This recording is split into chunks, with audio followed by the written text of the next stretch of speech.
பால் ஐயா அவர்களின் கவி மழையில் நனைய வந்திருக்கும் அனைவருக்கும் என் வணக்கங்கள். இந்த வாழ்க்கை பல கேள்வி கணைகளை நம் மீது தொடுத்து கொண்டே இருக்கும். விடையறியா பல கேள்விகளோடுதான் இங்கு பலரும் வாழ்ந்து கொண்டிருக்கிறோம். அந்த உணர்வை வெளிப்படுத்தும் கவிதை தான் கேட்காவிட்டால். என் கவிதையின் பெயர் கேட்காவிட்டால். பதில் கேள்வியின் இன்னொரு முகம், வினாவின் குழந்தை. பதில் கேள்வியின் இன்னொரு முகம், வினாவின் குழந்தை. ஒவ்வொரு நாளும் ஏதேனும் கேள்விகளோடு அச்சுறுத்துகிறது வாழ்க்கை. ஒவ்வொரு நாளும் ஏதேனும் கேள்விகளோடு அச்சுறுத்துகிறது வாழ்க்கை. எந்த நீரிலும் அணையாத தீயாய் சில கேள்விகள் எல்லோரிடமும். எந்த நீரிலும் அணையாத தீயாய் சில கேள்விகள் எல்லோரிடமும். நாம் அன்றாடம் அதிகம் பழகுவது கேள்விகளிடமே. நாம் அன்றாடம் அதிகம் பழகுவது கேள்விகளிடமே.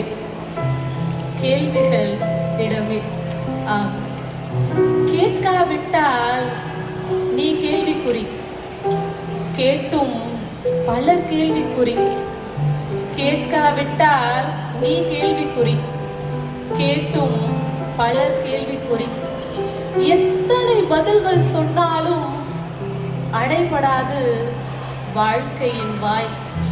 எத்தனை பதில்கள் சொன்னாலும் அடைபடாது வாழ்க்கையின் வாய். மரணம் வாழ்க்கையின் புனைப்பெயர். மரணம் வாழ்க்கையின் புனைப்பெயர். வளைந்த கேள்விக்குறியாயிருக்கும் என்னை மரணம் நிமிர்த்தும். வளைந்த கேள்விக்குறியாயிருக்கும் என்னை மரணம் நிமிர்த்தும். கேட்காவிட்டால் நீ கேள்விக்குறி. கேட்டும் பலர் கேள்விக்குறி. நன்றி. எனது அடுத்த கவிதை, காகிதத்தில் காதல் கடிதத்தை எழுதி பார்த்திருப்போம். ஆனால் இவர் காகிதத்தின் மேலே காதல் கொண்டு காகிதத்தை வைத்து ஒரு கவிதை படைத்திருக்கிறார். எனது கவிதையின் தலைப்பு காகிதம். உன்னை அலங்காரம் செய்வதிலேயே என் வாழ்நாள் கழிந்து விட்டது. உன்னை அலங்காரம் செய்வதிலேயே என் வாழ்நாள் கழிந்து விட்டது. நீ சிலருக்கு ஓவியம், பலருக்கு கடிதம், எனக்கோ கவிதை. நீ சிலருக்கு ஓவியம், பலருக்கு கடிதம், எனக்கோ கவிதை. நான் செய்யும் தவறுகளுக்கு நீ கிழிக்கப்படுகிறாய். நான் செய்யும் தவறுகளுக்கு நீ கிழிக்கப்படுகிறாய். உன்னில் எழுதி முடித்ததும் ஒரு கவிதை தெரிகிறது. உன்னில் எழுதி முடித்ததும் ஒரு கவிதை தெரிகிறது. எழுதாத போதோ பல கவிதைகள் தெரிகின்றன. எழுதாத போதோ பல கவிதைகள் தெரிகின்றன. நான் என் கவிதைகளை எழுதவில்லை. நீ ஒளித்து வைத்திருக்கும் கவிதைகளைத்தான் வெள்ளை முக்காடு விளக்கி வெளியில் கொணர்கிறேன். நான் என் கவிதைகளை எழுதவில்லை.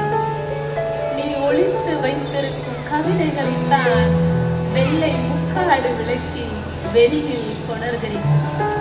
ஆயுள் உள்ளவரை, என் எழுதுகோளுக்கு ஒரு கை துணை இருக்கும் வரை உன் தேசத்தில் என் தேடல்கள் தொடரும். உன் தேசத்தில் என் தேடல்கள்